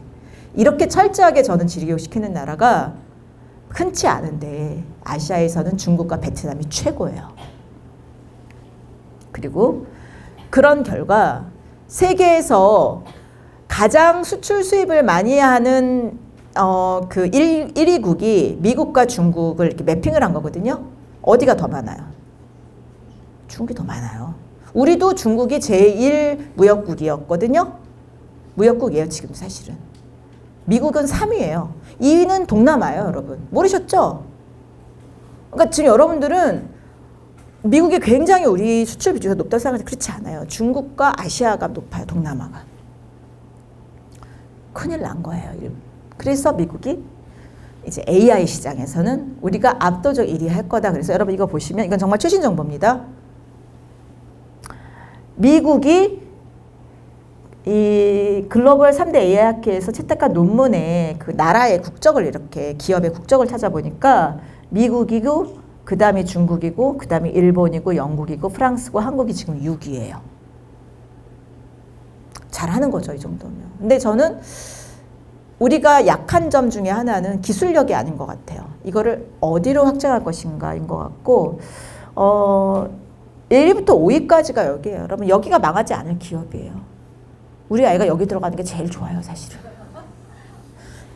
그 다음에 텐센트, 알리바바. 자, 엔디비아 주목하세요. 이 엔디비아는요, 대만 출신의 젠슨 황이 창업한 회사입니다. 대만과 미국 기업이라고 보시면 돼요. 그다음에 애플, 그다음에 마이댄스 중국, 그다음에 도요타. 도요타 애들 보내시면 됩니다. 왜냐하면 도요타는 자동차 회사인데요. 이제는 자동차가요, 공간정보 빅데이터를 다루는 회사가 되어 가요. 왜냐면 자율주행도 해야 되고, 그죠? 이제 전자제품 같이 변하잖아요. 이게 융합의 시대예요. 그래서 그냥 자동차만 잘 만들어서는 될 일이 아니에요. 그죠? 그래서 인공지능 분야에서 도요타 강점이 있고요. 그 다음에 바이두, 징동, 모쉬, 독일. 자, 그러니까 독일을 대표할 기업이라고 보시면 돼요, 앞으로. 그 다음에 어디예요? 센스타인, 그 다음에 17, 18위가 삼성 네이버인데 이게 정말 대단한 거예요, 사실은. 근데 이걸로 부족하죠. 그죠? 지금도 삼성 네이버가 어떻게 세계주를 펼치고 글로벌 전략을 구사하느냐가 지금 AI 시장, 특히 생성형 AI 시장은 지금 막 만들어지고 있기 때문에 제가 네이버 그 AI 혁신센터장 하정우 센터장 얘기를 들어보면 올해 내년 안에 판도가 다 결정이 될 거라고 합니다. 보이지 않는 전쟁이에요. 지금 우크라이나 전쟁만 전쟁이 아니에요. 지금 AI 전쟁 중이고 우리가 지금 생성형 AI는 3인데 미국, 중국에 이어서 아마 올해 내년 안에 결정될 것 같아요. 그래서 제가 그랬어요. 그러면 빨리 세계도 펼치고 150개국, 200국에 연결돼서 그 아이들에게 뭐라도 또는 그 사람들에게 그 인공지능 데이터를 입력시켜야 되지 않겠냐. 그래서 제가 제안한 게 뭔지 아세요? 다들 망했다고 조롱하고 들여다보지 않은 잼벌이에요. 몇 개국 뭔지 아세요, 여러분? 150여 개국이 왔어요. 거기에는 우리나라 대사관이 없는 나라가 50여 개국이 넘어요. 한국에도 없어요, 그 대사관. 일본엔 있어요. 그러니까 한국에도 없고 그 나라에도 없는 대사관들이 꽤 있고 우리나라 외교부가 90년대보다 오히려 대사관 숫자가 줄었어요. 여러분 그거 아세요? 이전에는 그 전두환 노태우 시절 때는 북한과 체제 경쟁을 하느냐고 막 아프리카 중남미에도 다 대사관에 대사를 파견했는데 지금은 핵심 지역만 가는 거예요. 그래서 오히려 더 줄었고 또 대우라는 그런 정말 어떻게 보면 우리나라 정부 역할을 대신했었던 대사관 기능을 했었던 상사가 문을 닫으면서 또 많이 우리가 위축됐어요. 그래서 제가 정말 놀랐어요. 조사해 보니까 없는 거예요. 근데 150개국에서 이번에 전라북도 새만금에 잼버리하러 온다는 거예요. 그래서 제가 이거는 우리 국민들이 또는 초중고등학교 학생들이 세계에 대해서 배우고 또 친구 사귈 기회다. 요새는요, 우린 옛날에 펜팔을 했는데 펜팔을 할 필요가 없는 거예요. 그냥 서로 마팔만 하면 되는 거예요. 그러니까 그냥 순식간에 연결되고 순식간에 친구가 되는 거예요. 그런데 그냥 하는 것보다는 직접 얼굴 한 번이라도 맞대고 인사하고 하면 더 좋잖아요. 그래서 제가 그 기회를 살리려고요. 올 초부터요. 저 진짜 잠도 못 자고 저 진짜 어제 우리가 마무리했거든요. 저 국제교류화 시키고 세계지리 공부하고 지도 읽으면서 진로 모색하고 친구 사귀고 인공지능에 대체되지 않는 아이들로 제가 인도하고 싶어서 저의 최선을 다했어요. 정말. 근데 결론 내렸어요. 공교육에서는 어렵다. 우리나라 정부는 관심이 없다. 결국은 학부모님들하고 내가 소통할 수밖에 없다. 우리가 한번 생각을 해보자. 이렇게 세계가 바뀌고 있는데 10대 때 혼자 비행기 타고 와서 전 세계를 다니고 친구 사귀고 이런 애를 뽑겠어요. 여러분 같으면 한국에서 부모가 시키는 학교에서 시키는 감옥 같은 학교에 갇혀서 문제집만 풀고 수능 만점자를 뽑겠어요. 여러분. 저는 잼버리온애들 뽑을 것 같아요. 근데 더 절망적인 것은 요새 애들 사이에서 이런 게 유행이래요. 얘가 뭐 좀 까불고 그러면 야 너 군대 보낸다는 식으로 너 잼버리 보낸다 막 이런데요. 그러니까 이게 나쁜 거라는 인식을 아이들이 하고 있는 거예요. 나쁘지 않았어요. 그러니까 무슨 말이냐면 잼버리 자체는 다양한 경험을 하려고 온 거예요. 이스라엘 애들이 10대 마치고 20대 초반에 군대 갔다 와서 빅트립을 가요. 넓은 세계를 보러 갔다 오는 게 있어요. 우리나라 애들처럼 뭐 가서 뭐 예쁜 옷 입고 뭐 이렇게 사진 찍고 오는 게 아니라 진짜 오지에 가서 생고생해요, 애들이. 그러고 와서 취업을 하든 창업을 하든 하거든요. 자기를 발견하고. 영국 애들은 10대 때 잼버리 하고요. 그 다음에 대학 가기 전에 갭이어를 해요. 그래서 윌리엄 왕세자 같은 사람도 저 페루인가 뭐 어디 뭐 말도 안 되는 가가지고 뭐 벨리즈인가 가가지고 뭐 봉사하고 그러다가 지금 와이프를 만난 거예요. 그리고 걔가 하면 안 되지. 자, 그 왕자님이 스코틀랜드의 세인트 앤드루스 대학에서 지리학 전공했어요, 여러분. 영국에서 지리는요, 의대, 간호대 다음으로 취업이 제일 잘 되는 과고요. 모든 대학에 다 있고요. 통치자의 학문이고요. 조금 산다 하는 지방 가면은 다 지도가 붙여져 있고 고지도가 붙여져 있고, 영국에서 가장 존경받는 지도자는 엘리자베스 1세 여왕과 처칠인데 둘 다 지도광이었어요. 영국의 핵심은 지도를 잘 읽는 지도자예요. 그리고 중산층 내지는 귀족들은 아이들을 영국 섬에 가두지 않고 일부러 생고생시키는 그랜드 투어를 보내서 더 넓은 세계를 보게 하는 게 통과 의례인 나라예요. 우리는 어떻죠? 우리는요, 고려시대까지만 해도 대단했어요. 여러분, 최치원 아세요? 몇 살 때 당나라 유학 갔는지 아세요? 배 타고? 12살 때. 초등학교 6학년 때. 거기 가서 과거시험 급제하고 문장가로 이름을 날리고 한국에 돌아왔어요. 근데 나라가 엉망이야. 그래가지고 여기저기 다니면서 설파하다가 정말 신선이 됐다는 말이 있죠. 그게 통일신라 말이에요.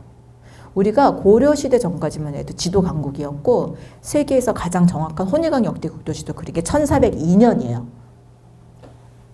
에니크 왕자 포르투갈보다 더 앞서 있었어요. 그런데 우리가 몰랐을 뿐이에요. 그 다음이 세종이 한글 창제했죠. 전성기는 그때였어요. 그 이후로 조선은 점점 쪼그라들었어요. 그리고 지금 이 상황이에요. 반짝 6.25 때 지도 보고 진찬삼 때 세계 지도 보고 그 이후로는 계속 우리의 지리적 상상력은 축소되고 있어요. 선진국만 봐요. 근데 우리가 선진국 됐으니 이제 우리가 미중 갈등 사이에서 앞장서는 국가가 되려면 우리보다 조금 모자르고 못 산 나라들을 감싸고 형님이 돼야 되는데 여전히 더 큰 형님을 찾아요. 우리가 많이 컸거든요. 채집이 커졌어요. 체급이 높아졌어요. 그래서 이제는 모두가 세계주를 펼치고 자기 아이들의 진로, 나의 삶을 지도에 표시하기 시작하잖아요. 그러면은 경쟁할 필요가 없어요. 각자 자기 지도에 표시하고 자기와의 경쟁이에요. 근데 지도를 안 보니까 다들 스카이 대학만 보고 과만 보고 수능 점수에 맞춰서 인생을 살고 아파트 평수에 근거해서 사람을 평가하게 되는 거예요.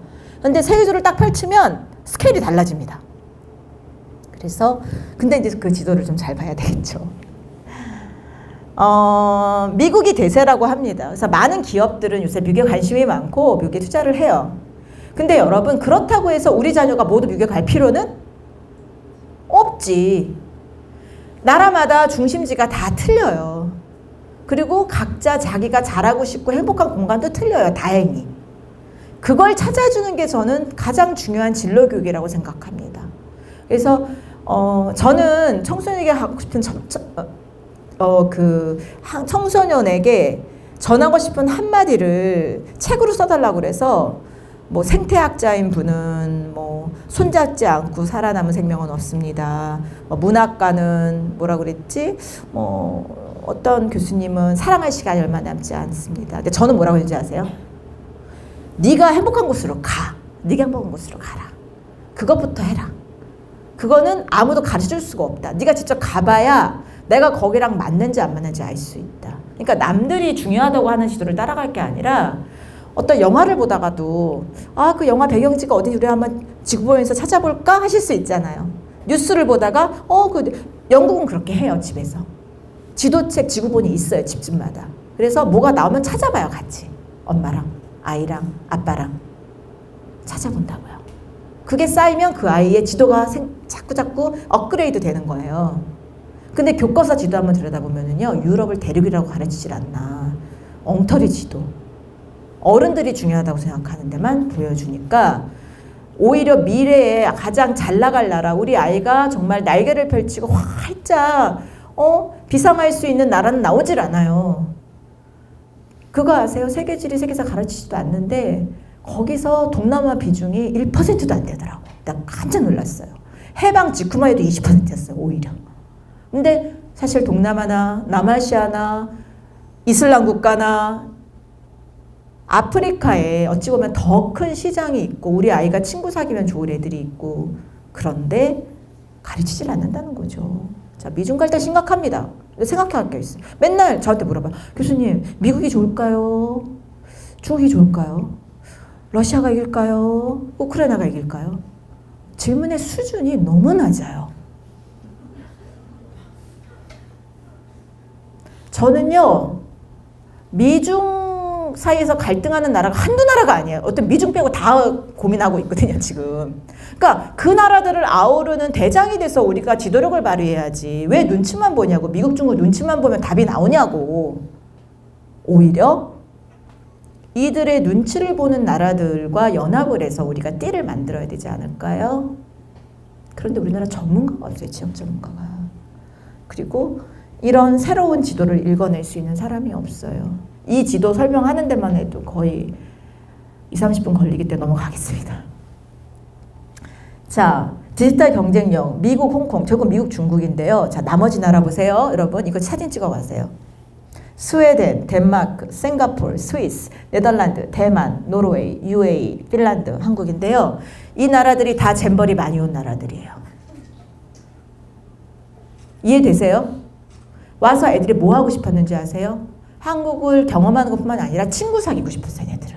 그런데 이번에 잼버리 야영장이 문제가 있고 또 수도권으로 다 퍼지면서 애들이 친구를 못 사귄 거예요. 그래가지고 제가 고안한 JJ 프렌즈라는 프로그램이 있는데 지금도 아프리카, 중남미, 유럽 애들이 우리 단톡방에 와서 청소년들과 교류를 하고 싶다고 문을 두드려요. 아직도. 왜냐하면 애들은 그거 하려고 왔는데 못했으니까. 그래서 제가 어제 그 행사를 했어요. 유튜브에 올릴 거예요. 한번 보시면 이 행사가 어떤 행사였고 해외에 정말 지도력이 강한 애들이죠, 얘네들은. 그러니까 이번에 잼버리 온 애들은 각 나라에서 특히 후진국일수록 더 대단한 집안 애들이에요. 막 대통령 아들도 있고 막 이래요, 여러분. 그럴 거 아니에요. 10명, 20명 아프리카에서 왔는데 걔들이 아무나 왔겠냐고요. 유럽 애들은 자기네 나라서부터 스카우트 활동하고 캠핑하고 지도를 보면서 막 다니는 굉장히 액티브한 애들이라고요. 지도력이 강한 애들이라고요. 그런 애들은 한국 애들과 친구 사귀고 싶었어요. 근데 못 사귀었어요. 그래서 얘네들이 지금도 저한테 연락을 오고 제가 130여 개국의 단톡방을 가지고 있어요, 여러분. 그게 조지가 무너졌을 때 사이버 대사관 기능을 했다니까요. 그 나라의 대사관이 한국이 없잖아요. 그리고 제대로 인원 파악조차 안 되고 막 혼란스러운 상황에서 각 지자체가 우리한테 전화를 하는 거예요. 짐바브웨에 어딨냐 지금. 부룬디에 어딨냐. 우리가 대답해줬다니까요. 우리 초중학교 애들, 우리 JJ 프렌즈 애들이. 그게 원래는 전북 잼버리 프렌즈로 해서 그렇게 만들었는데 이제 좀 포기했어요. 그래서 그냥 JJ예요. 제주가 될 수도 있고 조이풀 잼버리가 될 수도 있고 조이풀 저니가 될 수도 있어요. 뭐 상관없어요. 그냥 JJ예요. 그래서 제가 이 아이들과 계속 세계지리 여행지를 통해 선생님들하고 소규모 교류를 그냥 정말 저희 노력으로 이어가고 있고요. 제 꿈이 있어요. 내년 여름에 한 일주일 정도 정말 아름답고 행복한 곳에서 그 애들을 초대하면 좋고요. 한 명씩. 안 되면 줌으로라도 연결하고요. 저하고 같이 세계지도 보면서 진로 모색하고 싶은 애들이 있으면 저 같이 놀고 싶어요. 학부모님들도 그냥 오시면 초대하고 싶어요. 우리 같이 밥 먹고 재밌는 얘기하고 세계지도 보면서 하고 싶어요. 근데 올 때 조건이 있어요. 미리 여러 나라에 관심을 갖고 유튜브 보고 질문을 갖고 와야 돼요. 질문 없으면 안 받을 거예요. 그리고 와서 재밌게 놀 준비가 되어 있어야 돼요. 여러분, 노는 것도 쉽지 않습니다. 잘 노는 것도 경쟁력이에요. 한국 애들이 그렇게 못하더라고요. 이번에 잼버리에 한 그래도 4,000명, 4,000명 참가했는데 외국 애들은 정말 재밌게 놀고 밤에 딱 자고 아침에 일찍 일어나고 이 단체 생활이 잘 되는데 한국 애들은 막 밤에 막 뭐 SNS 하고 아침에 늦게 일어나고 막 어울리지를 못하더라고. 너무 안타까웠어요. 그래서 제가 느꼈어요. 아, 잘 노는 것도 경쟁력이구나. 이것도 10대 때 놀아봐야 20, 30대 다른 구글에 있는 애들이랑 호흡을 맞춰서 으쌰으쌰 하죠. 체력도 중요하고 소통하고 친구 사귀고 매력적인 게 중요해요. 이젠 여러분요. 어떤 게 글로벌 인재냐? 페이스북, 유튜브 아시죠, 여러분? BTS가 나가면 어떻게 돼요? 좋아요가 수천, 수억 개가 막 달리죠? 그게 파워예요. 이제는요, 파워 있는 사람은요, 부와 권력을 가진 사람 누군지 아세요? 전 세계에서 나에게 좋아요 하트를 날려줄 친구가 얼마나 많이 있냐? 그게 몇 개 나라냐? 내가 얼마나 좋은 연결성을 확보하고 있느냐가 그 아이가 앞으로 살아갈 세계에서 부와 권력을 얻는 기반이 돼요. 진짜 바뀌었어요, 세상이. 저만 해도 KBS 나가도 아무도 못 알아보잖아요. 이런 시대예요. 그래서 저는 여러분들께 제안 드리고 싶어요. 지도를 한번 보세요. 애들 보는 지도. 아까 그 중국 지도 보시고요. 유럽을 대륙이라고 하는 지도는 여러분 버리세요. 그건 안 보는 이만 못해요. 여기에는요, 최소한 축적이 정확한 지도, 그리고 130여 개의 주제에 의해서 그 주제가 다양하게 표현된 최소한 틀리지 않는 지도가 다 모아져 있어요. 그러니까 부모님들이 저한테 물어봐요. 어떤 지도 봐야 돼요? 그래서 제가 너무 답답한데 좋은 지도 그리는 게 되게 쉽지 않아요. 그래서 그냥 제가 번역을 했어요. 이거 한다고 저한테 떨어지는 거 없습니다. 그냥 전 번역자 뿐이에요. 이 지도 아이들한테 하나, 우리나라 뭐 사회과 부도는 다 틀렸거든요, 여러분. 거기 좋은 정보가 없으니 지금 세계에 대해서 보이는 이 지도책을 주시고 아이들이랑 여기 100 몇십 개국 나오는 거 좀 찾아보시고 아이들이 어떤 지도, 어떤 주제에 관심이 있는지를 좀 애들하고 좀 살펴봐 주세요, 여러분. 그리고 제가 좀 희망적인 사례 하나 말씀드릴게요. 안 좋은 얘기만 하니까. 아까 대만이 굉장히 높았죠. 엔비디아가 삼성보다 더 AI 인공지능에 잘 대비하는 그런 기업이죠. 제가 지도력 책을 썼는데 가장 반응이 좋고 빨리 번역된 데가 대만이에요. 그대로 번역이 돼서 나왔는데 그럴 수밖에 없어요. 왜냐하면 제 유튜브 콘텐츠인데요. 대만 돈을 보면 이 초등학교 애들이 지구본 보면서 지금 뭐 하고 있어요, 여러분? 자기 꿈을 찾고 있잖아요. 지도력을 기르고 있잖아요. 이게 고액권 화폐에 나오는 거거든요. 우리나라는 이황, 이 유학자, 세종대왕, 그리고 누구죠? 신사임당 모자 모델이에요. 예, 그래서 우리 여성이 지향해야 될 가치를 보여주고 있습니다. 근데 저 김만덕 같은 사람 넣었으면 좋겠어요. 제주도. 기업가였고 또 많은 사람 도와주고, 제주도 사람들이 원래 밖에 못 나오는 그 규제가 있었는데 임금님에게 상 받으려고 한양에 온 거예요. 그래서 임금님이 그래 내가 그럼 기특하다, 뭐 주면 좋겠냐 그랬더니 소녀에게 금강산 구경할 수 있는 기회를 달라. 멋지지 않아요? 그런 멋있는 사람이 있었어요. 그래서 아무튼 신사임당도 훌륭하지만 저는 조금 더 진취적인 인물이 돈에 실렸으면 좋겠다라는 생각이에요. 대만 보세요, 여러분. 위치가 너무 안 좋아요. 우리는 그래도 대한민국이고 북한과 맞대고는 있지만 우리가 훨씬 더 경제력도 좋고 별로 국토 사이즈 크기도 그렇게 차이 없잖아요. 근데 대만은 얼마나 불안하겠어요. 그러니까 진짜 열심히 지도를 본 거예요. 그리고 대만의 타이난 남쪽은 더 어려운 여건이었어요. 그래서 아까 보셨던 엔디비아 그 창업주 젠슨 황은 이 남부 지역 출신이에요. 그래서 일찌감치 실리콘밸리에 가서 자기를 개척을 했어요. 그리고 좀 사람들에게 기회를 주고 싶어서 TSMC의 이 모리스 촤이라는 사람은 중국에 실리콘 방패를 만들어 주리라. 그래서 반도체 공장을 세웠는데 이분은 일찌감치 미국에 갔다가 성공하고 돌아와서 그걸 위해서 반도체 회사를 세워서 이게 지금 대만을 지켜요. 대만이 우리나라 1인당 GNP를 추월했대요.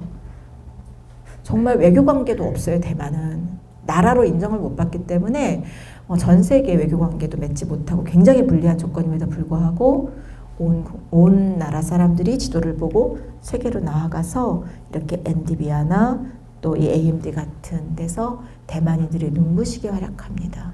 그리고 고국에 도움을 줘요. 저는 우리나라 많은 학생들이 세계 주도의 꿈을 펴고 정말 실리콘밸리에서 다시 성공해서 우리나라로 돌아오고 뿐만 아니라 실리콘밸리들이 사람들이 보고 있는 세계 지도, 즉 제3세계에서 기회를 발견하는 그런 인재들로 자랐으면 좋겠어요. 여러분, 애들이 똑똑하고 창의적이 되려면 길을 잃어야 한대요. 그래서 거기서 탐색하고 방황하면서 지도를 봐야 애들이 똑똑해진다는 게 최신 뇌과학의 결론이에요.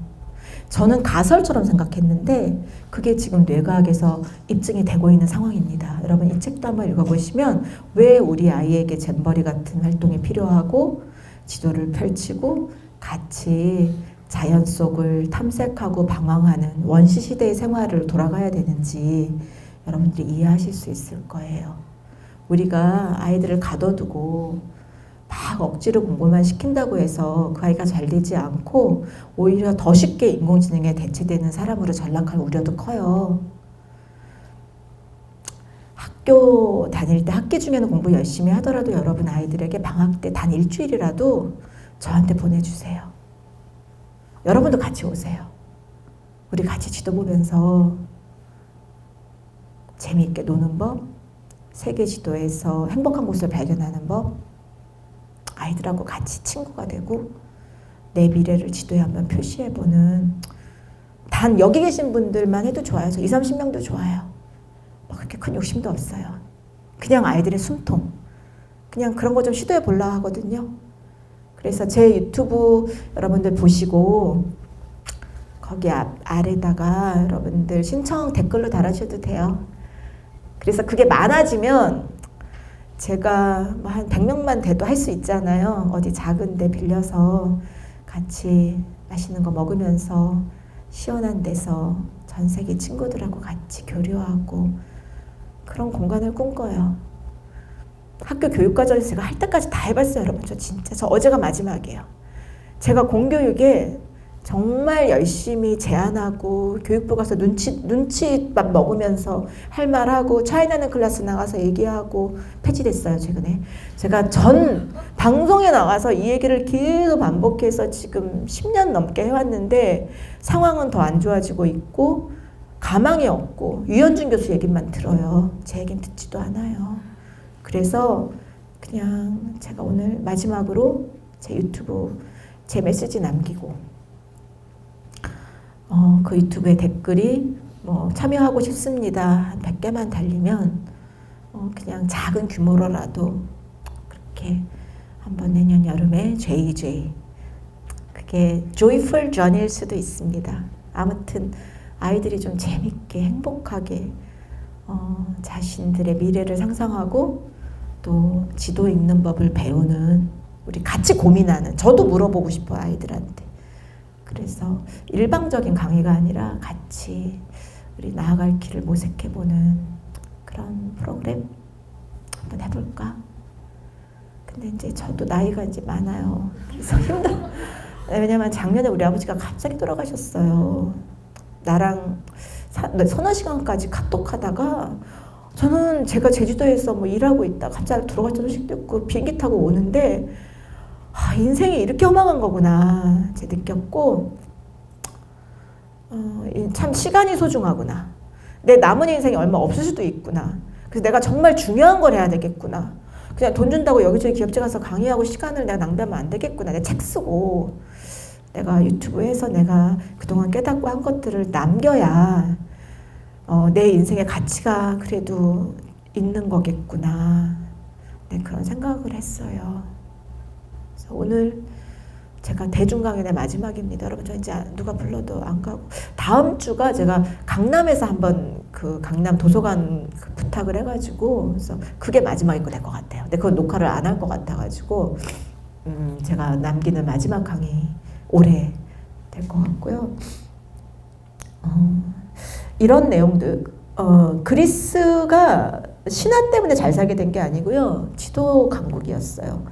다 모험하고 방랑했던 사람들이고, 그래서 유명한 과학자들도 나왔고, 정말 아마존이나 이런 창업자들이 다 지도력을 기른 사람이고, 알렉산더 대왕 스승이 아리스토텔레스였는데요. 그가 한 20-30명 데리고 교육시킨 게 결국 세계를 바꿨어요. 저 그걸 꿈꿔요. 저 뭐 다 바뀌려고 생각 안 해요. 그냥 제 얘기에 공감하고 같이 지도 읽으면서 자연을 벗삼아서 알렉산더처럼 교육받은 애들이 세상을 바꿀 거라고 생각해요. 그래서 저는 공교육은 포기해요. 왜냐하면 제가 선생님을 어떻게 다 바꿔요. 제가 어떻게 교육부를 바꿔요. 관료를 어떻게 바꿔요. 교육과정을 어떻게 바꿔요. 노력했는데 안 되더라고요. 그래서 그냥 여름방학에 작은 숨통 하나 만들 거예요. 로마를 그 얘기를 할 때 유현준 교수님은 자꾸 이제 건물만 얘기해. 건물도 중요한데 저는 핵심이요.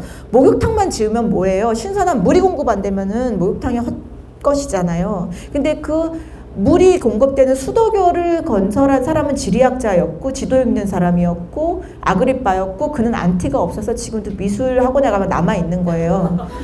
학원에 가면은 그게 남아 있는 이유가 잘생겨서가 아니에요. 황제는요, 권력이 바뀌면 코 잘리고 귀 잘리는데 이 사람은 너무 좋은 일만 해가지고 안 잘리는 거예요. 저 이런 사람 되고 싶어요. 가장 정확한 지도를 그리던 그리스가 나태해져요. 맛집 지도만 보기 시작하면서 그리스가 망조가 들어요. 다음은 이슬람으로 넘어가. 이슬람이 시작된 곳은 메카인데요. 너무 안 좋은 환경이라서 다들 지도 보고 무역하고 밥 벌어먹으려고 나갔던 사람들이라서 그 이슬람교는 굉장히 지도력을 강조해요. 하루에 5번 메카를 향해서 기도하게 하고요. 죽기 전에 꼭 메카 오라고 그래요. 그러니까 메카로 모든 지역 정보가 다 모여서 이런 이드리스의 지도가 만들어지고 모든 정보가 다 수집되고 지금도 수집되고 있어요. 세계 인구의 4분의 1이 무슬림입니다, 여러분. 그들과 친구가 안 되면 새로운 시장 개척이 안 돼요.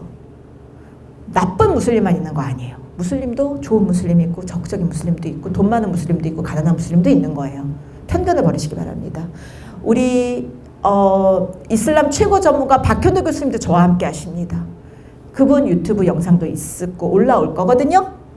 유튜브에 박현도 교수님과 함께 저가 하는 진로 지도도 같이 보시면 좋을 것 같고요. 정화와 또 원나라 시대만 해도 중국이 괜찮았어요. 우리도 괜찮았어요. 당대 여러분 가장 정확한 세계지도 그린 게 우리 조선입니다. 1402년 태종 때요. 그때 우리가 정점을 찍었다고 봐요, 저는. 그 이후로 점점 추락했죠. 유럽은 중세시대는 암흑시대였고 지도의 수준이 엄청 낮았어요. 이런 지도 보니까 나라가 잘 될 리가 있겠습니까? 암흑시대였어요. 그런데 그리스 로마 시대의 정확한 지도, 프톨레마이오스의 세계 지도가 라틴어로 번역되면서 그것이 판본이 돼서 쫙 깔리면서 프린트되면서 유럽이 깨어나요. 그러면서 애니크 왕자가 나온 거고요. 그 맥락이 있어요, 여러분. 그냥 나온 게 아니에요. 모든 신기술 전에 지도가 있어요, 여러분. 그리고 그 지도자 옆에 배만 있는 게 아니라 뭐도 있어요? 지도도 있어요. 누가 만들었어요? 지도학교 유대인이 만들었어요. 이렇게 세계사는 돌아갑니다, 여러분. 유대인이 똑똑한 이유는 지도를 들고 세계로 나아가고 정보를 수집해서 가장 최신의 좋은 지도를 만든 사람이었기 때문이에요. 지도 보이시죠? 학교 흔적은 없어요. 그런데 동상은 남아있어요. 당대 가장 정확한 지도가 포르투갈에 없어요. 부하 권력의 비밀이라 공개를 안 했어요. 그런데 간티노라는 이탈리아 도둑놈이 훔쳐가서 이탈리아에 있어요. 여러분, 지도는요 부하 권력의 비밀입니다. 네덜란드 작은 나라예요. 근데 이 나라가 17세기 전 세계 무역을 장악했어요. 비결이 뭘까요? 주식이라는 사람도 있어요. 물론 주식도 중요합니다. 창의적으로 돈을 모았어요. 대자본이 있었습니다. 좋은 배도 있었어요. 근데 누가 있었냐? 집에서 엄마들이요. 남편이 다 해로 나갔잖아요. 집집마다 지도 붙여놓고 아이들 지리 공부시켰습니다. 얘야, 앞으로 돈 벌 때는 네덜란드, 돈 벌 때는 저 향신료 제도야. 그 인도네시아라는 곳에 있어. 너 배 타고 가야지. 페르메이르의 그림에 여러분 진주기 그림만 아시죠? 그가 그린 다른 그림도 한번 보세요. 당시 집안의 풍경을 정말 세심하게 사진처럼 묘사했는데요. 집집마다 빠지지 않고 등장하는 게 뭐예요? 여러분, 우리가 무역 강국이 되고 싶다면 어떻게 해야 돼요? 집집마다 지구본 지도 놓고 세계에 대해서 지금 세계가 어떻게 변하는지 알아야 돼요. 지금 경제신문지 우리나라 서울경제에 고강봉 선임 기자님이 계세요. 근데 이분은 고대에서 인문학 전공하셨어요. 정치, 경치, 외교학. 근데 이분이 학위가 2개, 3개예요. 근데 이분은 공학도 전공을 하세요. 그래서 기자인데 서울대 총장, 카이스트 총장님이 존경하는 그런 기자인데 이분이 저한테 그랬어요.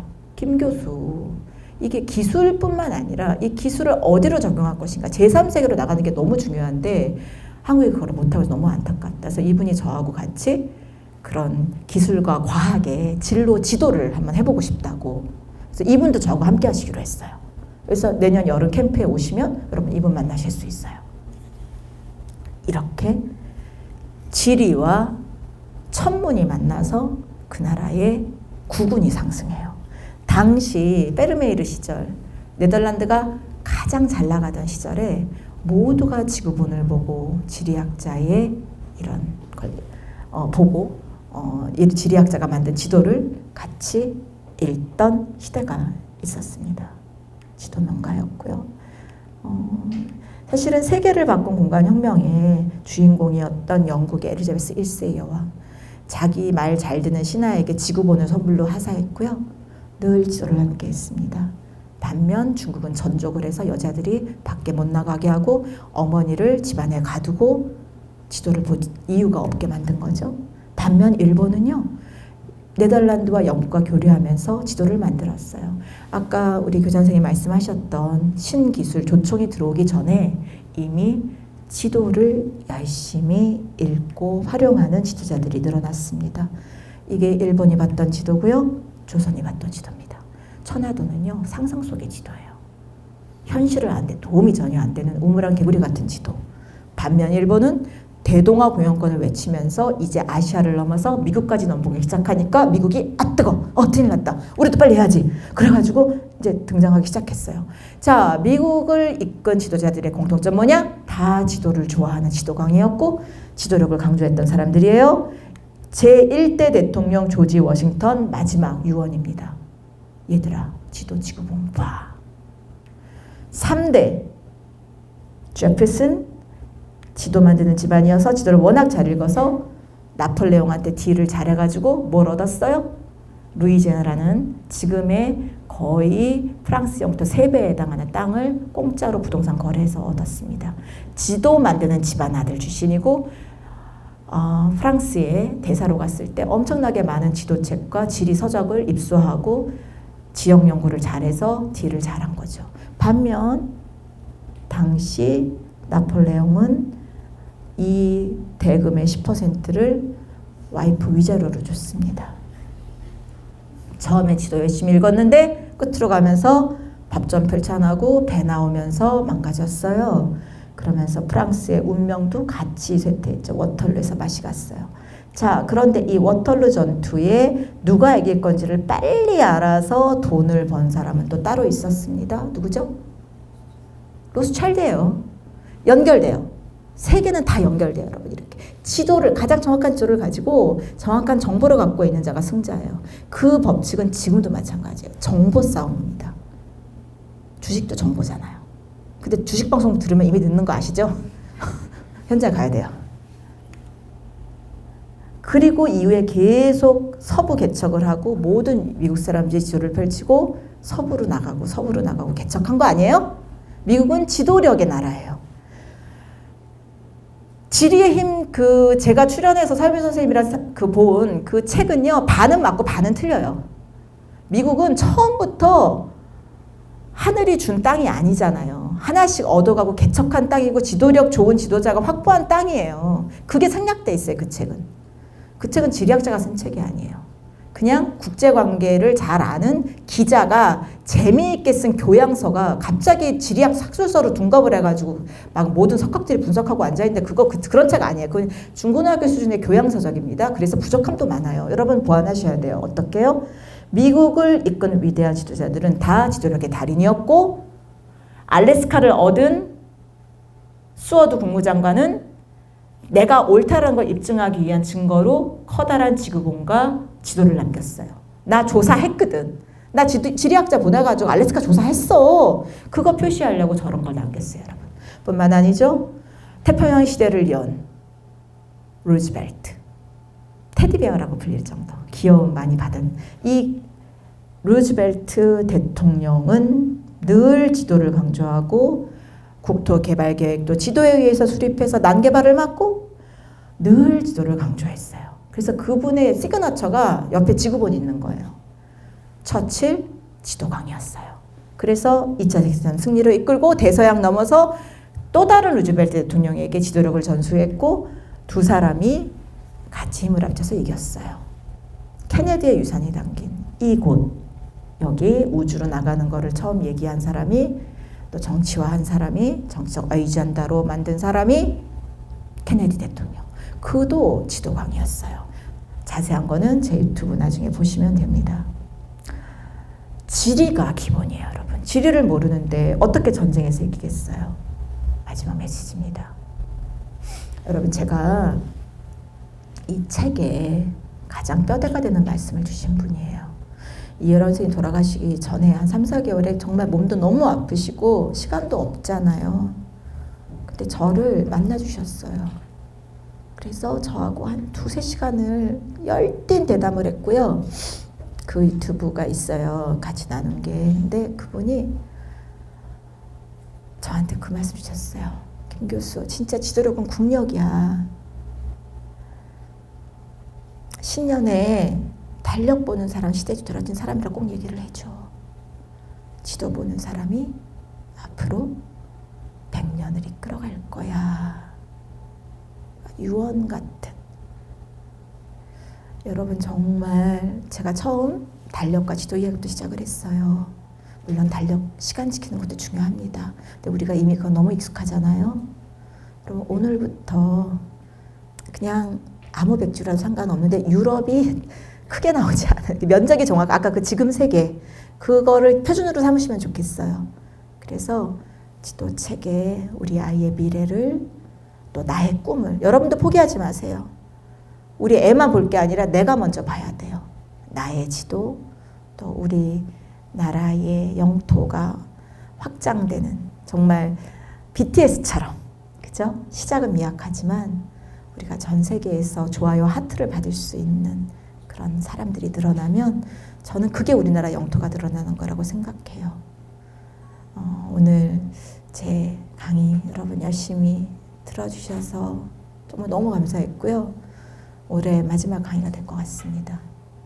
여러분 제 선물 받아주시고, 또 유튜브 나오면 여러분 좋아요, 또 참석하고 싶다고 여러분 그렇게 댓글 달아주시면 제가 지속하는데, 이런 연구를 지속하고 또 이런 메시지를 전파하는데 굉장히 큰 힘이 될 것 같습니다. 정말 감사합니다.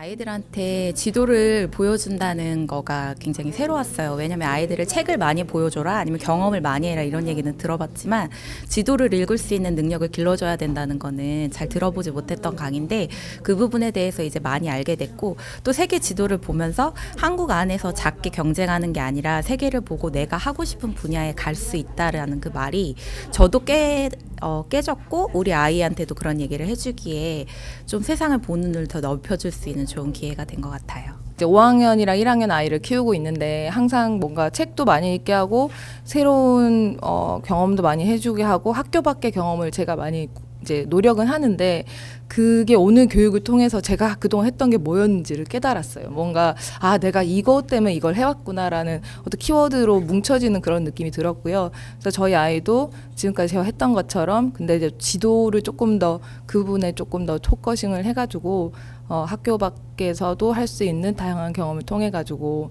새롭게 본인의 미래를 향해 가까이 갈 수 있도록 노력하겠습니다.